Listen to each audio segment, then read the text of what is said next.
as Winston Churchill said, if you're going through hell, just keep going. And being a wannabe filmmaking director, you just have to keep going, because one day the passion will override everything, and then people start coming to you, and then you're off and you start turning down work and you start choosing your pieces. But it took a lifetime to get to that point for me.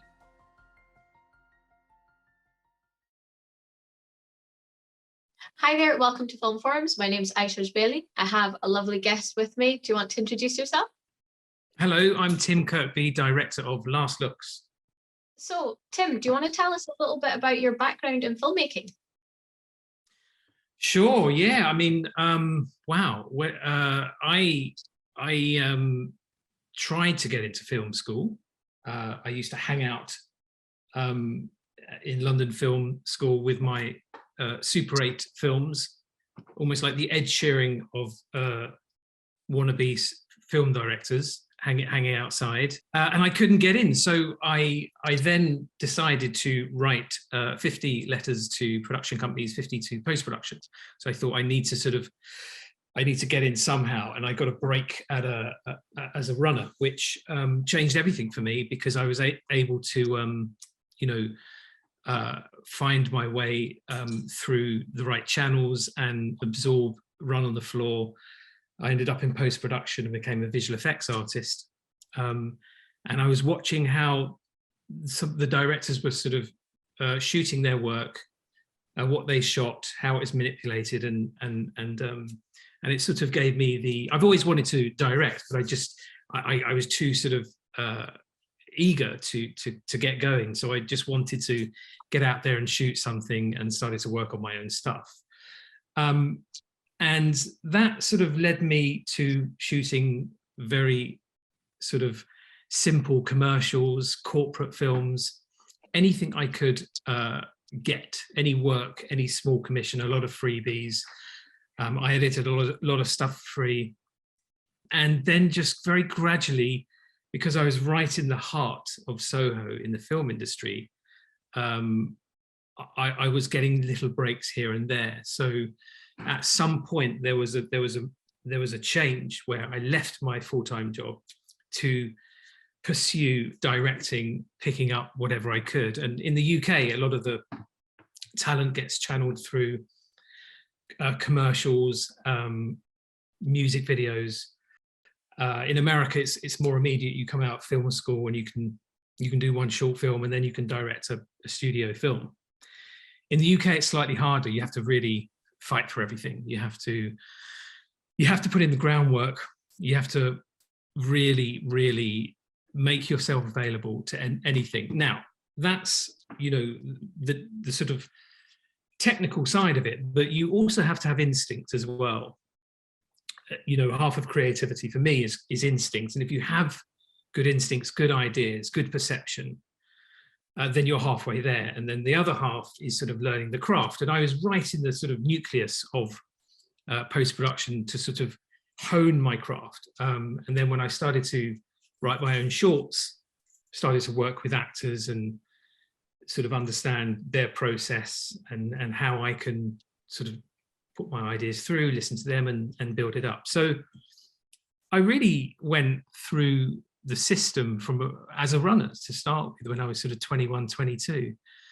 And then sort of very gradually the commissions were getting larger, and I ended up shooting small pieces for television, connected with a couple of writers that were in comedy, shot a pilot which did very well, and all of a sudden, you go up the rung of the ladder slightly more. And for me, it's just, a career in the industry in the UK is a series of little breaks, or it certainly was for me. And so, yeah, it's really sort of, with each project, it grows, your confidence grows, you hone in on your ideas, what you want to do, you discipline yourself, and you try and put in the 100,000 hours or whatever it is to sort of get to the point where you can, it becomes second nature.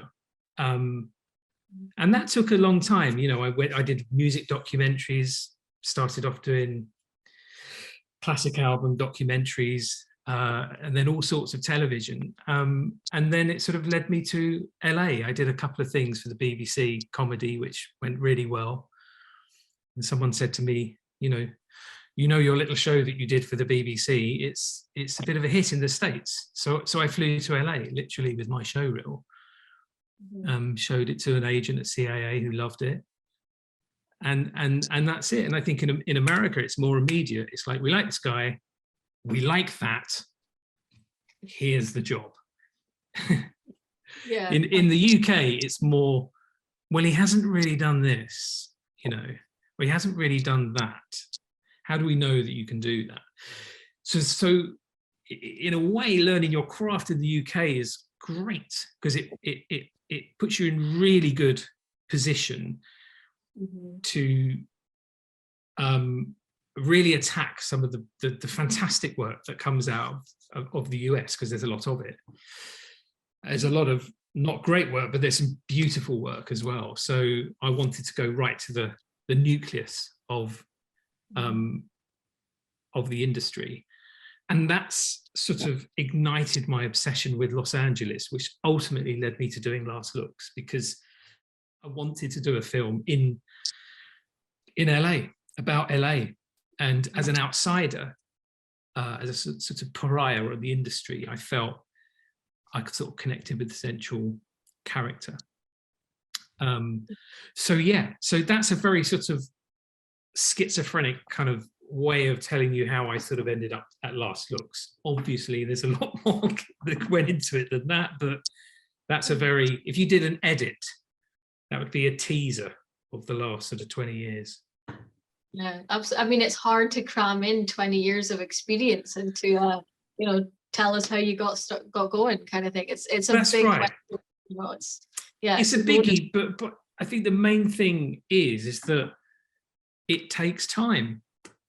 As Morrissey said, these things take time, and I think you have to be in it for the long game. You have to recognize that it's going to take a while. There's always going to be someone doing better than you. Try not to be bitter. Try not to get mad. Use the disappointment and the negative responses to fuel the ambition and passion. The other thing I would say is, there's a real distinction between desperation and passion.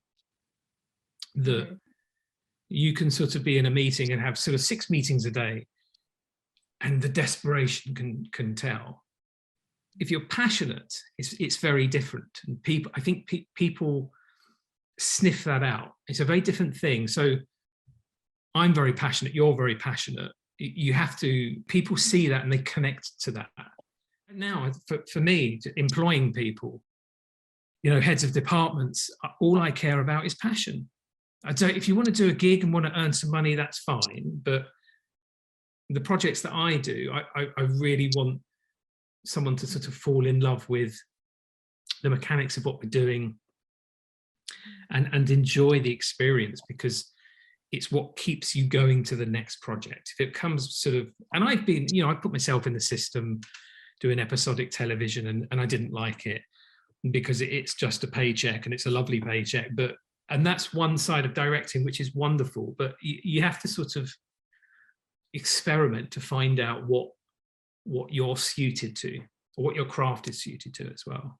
So, and you talked a little bit there about moving through the different phases, kind of using certain parts of filmmaking and post-production as a sort of apprenticeship and way through.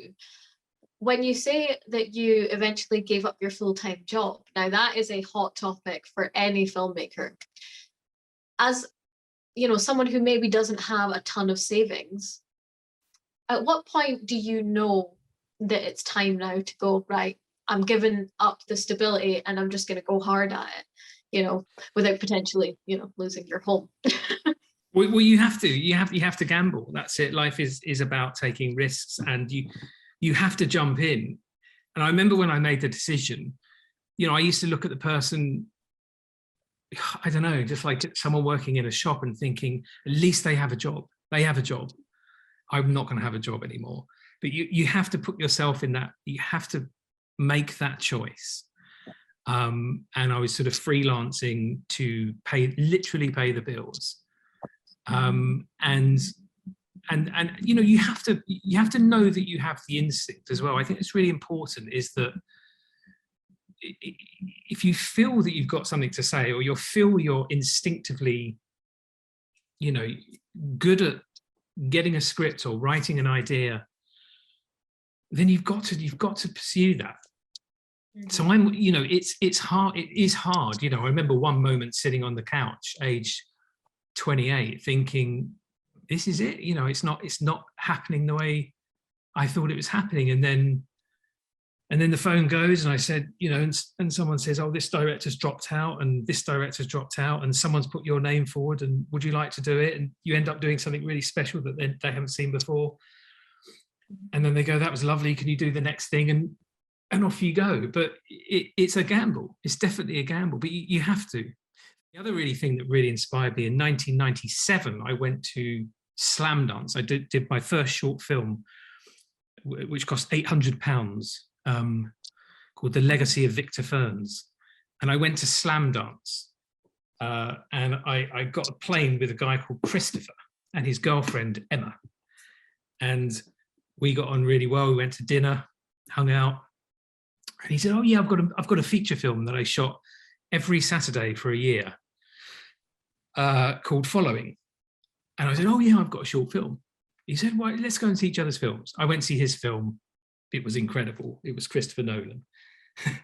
He saw my film, and it was, you know, it was like mine was a short film. At the moment his went, you know, and his story is similar in the sense that he, you know, shot every weekend for a year because he had the ambition and the passion. And you have to make sacrifices. You have to, in the early days, you have to, and you just got to keep going. As Winston Churchill said, if you're going through hell, just keep going.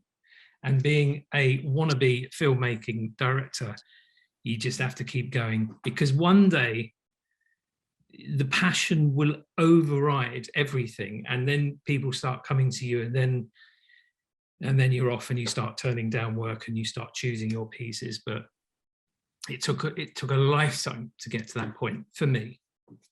Yeah.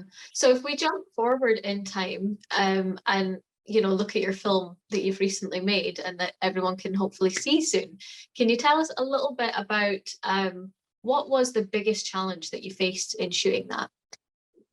Well, I think the biggest challenge for me was, you're shooting a film about in LA, and you're not filming in LA. So that we did one day in Los Angeles. So the challenge for me was to sell this film as Los Angeles. And I had you know, I loved the script, and I poured myself into it, and I sort of naively thought we were going to do the whole thing in LA, and had all these sort of grand ideas of shooting by the motorway, sort of seeing the homeless kind of by, and just seeing the real grit of LA. But inevitably, you know, very little films get shot in LA, and obviously Atlanta is because of the tax break. We ended up shooting there, but what it forces you to be more creative with the material. So I very much concentrated on the hard light of the hard sun of LA, and made sure that was present in every scene. You know, cut out a lot of the exterior scenes and just made sure that, you know, we were in Idlewild, where the character starts off. We did one day in LA to get him cycling here and there. And then the rest of it is behind closed doors. And you get the feeling, you get the sense, you get the pollution. The story takes you to Los Angeles, you know. So that was the biggest challenge for me, is to make sure that it felt, you know, at its authentic, exactly. Yeah. Yeah, definitely. Thank you so much. One quick thing is, what would your golden piece of advice be if you could just tell a filmmaker one thing? What would it be? Believe in your instincts. I really, you know, you've got to believe that you have to believe in your instincts, because there's only one of you. There's only your your vision, and you have to believe in that. And if someone else doesn't believe in it, there will be someone who does. But it's really important for me is that you have to rely on that, and you have to be aware of that and enjoy it. Thank you so much. Thank you for your time. I really appreciate That's all right. it. No worries. Nice to meet you. Thank you. Lovely to meet you too.